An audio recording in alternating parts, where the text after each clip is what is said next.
Hello, welcome to another Sunday Facebook Live. If you're in Australia, you know that we've lost daylight savings times. So at the moment, nobody knows what time it is or what time it should be, and everything feels like it's a great big mess. So with the theme, let's make a card that's going to start off a little bit messy, but comes together beautifully in the end. So let me show you what I'm talking about. Here's our card. We're going to make that background. It is messy.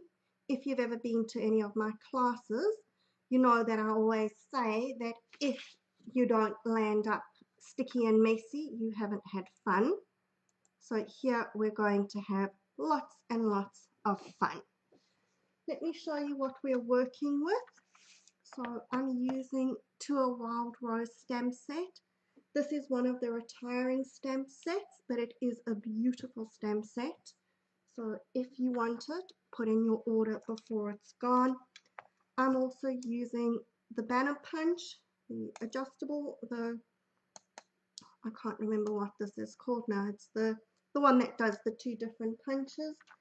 We're using our Rich Razzleberry and Blushing Bride re-inkers. And we're going to do some embossing, so my white embossing powder and Versamark ink.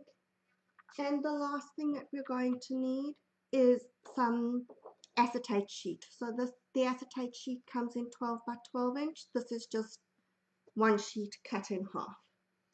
Okay, let's get going and messing and having fun. To start, I'm going to do my embossing. So we're going to stamp the rose with the Versamark just randomly across the front of the card. You can kind of see where you've stamped. You've got that sort of slimy trail with the ink, so it gives you an idea of where your stamping is, but it's all good. Just we want random stamps. Hubby, I'm so happy that you could join me seeing that nobody knows what time it is. You know, it's when you lose that daylight savings and then everything's just chaotic and you feel like you're jet lagged. That's where we're at the moment. Okay, so now that I've got all of that stamped, we're going to take my white embossing powder. Make sure it's the white, because if you've got clear, this looks the same and you don't want the clear. I did try this with clear, but it doesn't have the same effect, doesn't work with the clear. You definitely want the white. So we're going to throw that all over. I just want to put the embossing powder back into its container, because otherwise we're going to have embossing powder over everything. And going for a little bit of noise, let's heat emboss this.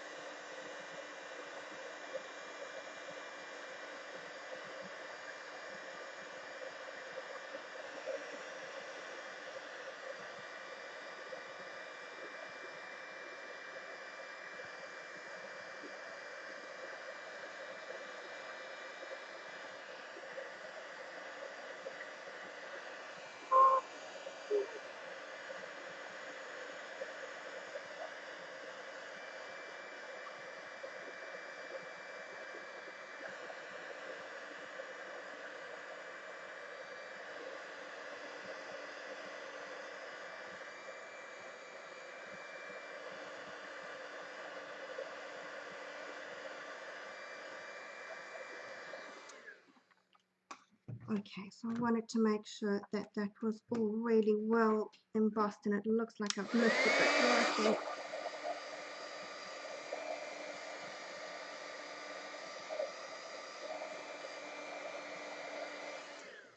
I'd rather spend a little bit more time embossing a little bit too long rather than not long enough. Now let's get messy. So you're going to take your window sheet and your re-inkers, and we're going to drip, drip, drip ink all over. So I'm starting with the Blushing Bride. It's your darker ink can be a little bit overpowering, but it's up to you whether you want it lighter or darker. If I pull this one back in, I think that I probably had a bit more of the dark, and you're never going to get it the same. So then I'm going to put a bit of Rich Razzleberry just here and there in between. That should be okay. And then I'm going to take my spritzer. This is just filled with water, and we're going to spritz. So be quite generous with the spritzing. You want it quite wet. Can you see what's happening there, where the blobs of ink are starting to sort of spread and get that halo effect around it? That's what we want, and we want a fair bit of water on the acetate sheet. That should be good. And then I'm going to take my aqua painter and just spread it all around. Now, you want to try and get it that the ink is pretty well covered, because like here where I've got a gap, that is going to come up white on my card. So if you want white patches, well, that's fine, and we can try and cover them up afterwards, but we want sort of a fairly good spread of the ink. And then I'm going to take my embossed sheet. Make sure you've got your embossed images going down onto the ink, and get into it. Now, don't worry about the back. The ink will bleed through a little bit. That's fine. It's all going to be covered up. If you're fussy and you don't want to get your hands dirty, you can wear gloves, but I just get into it. It washes off eventually. I don't know if you can see my nice patch there. That was from when I was doing it yesterday, last night, and yes, I have washed my hands. Okay, so here we can see I've got some patches over there. So I'm going to just go back and see if I can get a bit more coverage. I don't mind a little bit of white, but I don't want too much white. Let's see if I can go a bit more.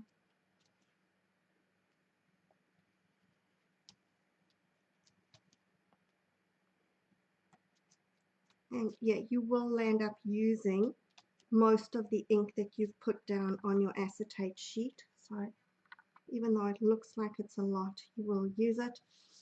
I'm quite happy with that. Now, if at this point you're thinking that looks like an absolute mess and I think I'm ready to throw it away, don't. Okay, walk away, leave it to dry. When it dries, it does go lighter, and when you come back, it'll actually have that kind of effect. So if you think that started off like that, but it looks much better when it's dry.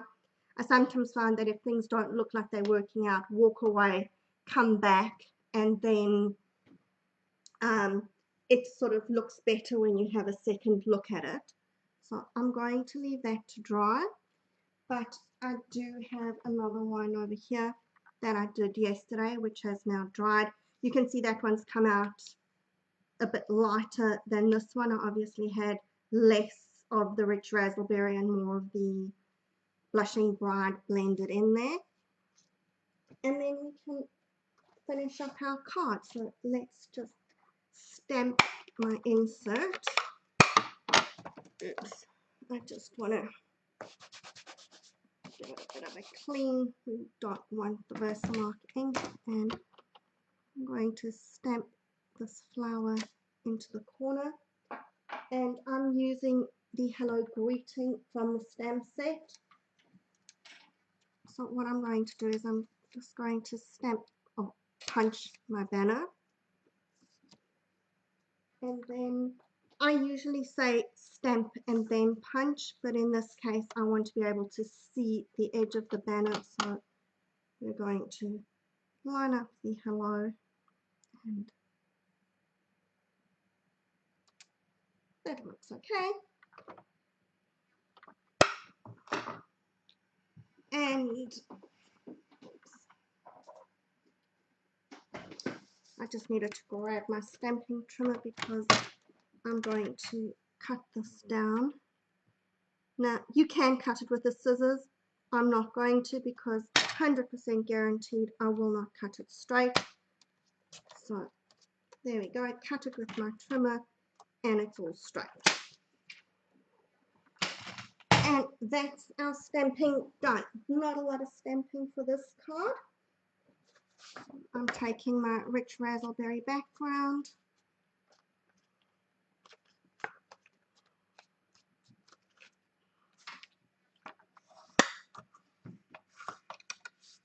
And you'll notice that your paper will curl a little bit. That's because it's been wet. It's okay if you want to, you can put it under a heavy book for a little while once it's dry. I don't think that you would want to squish it under a book when it's wet because then chances are you're going to leave ink all over your book unless it's an old phone book which you don't care about.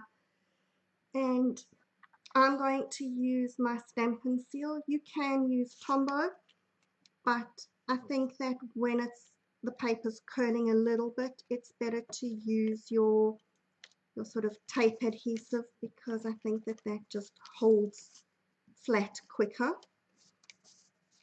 And I normally just put around the edges, but in this case I'm going to put a couple of strips down the middle as well. And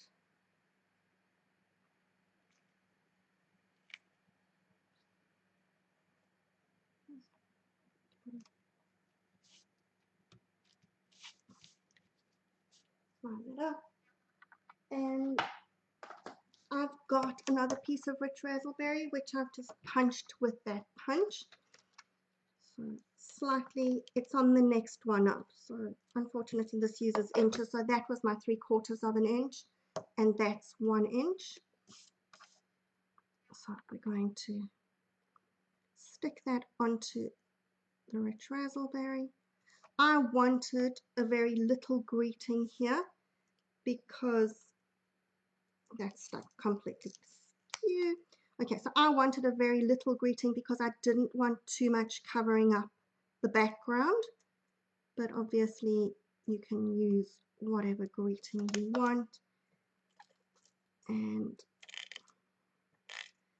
now what I'm going to do here is stick it over that patch there because that's looking a little bit too white and splotchy for me. So, hey, we can hide that. And my insert.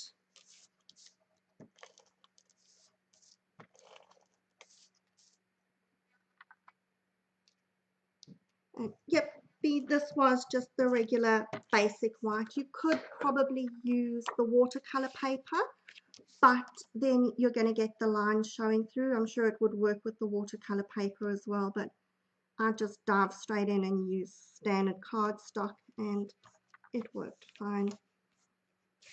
And that's it. There's our card.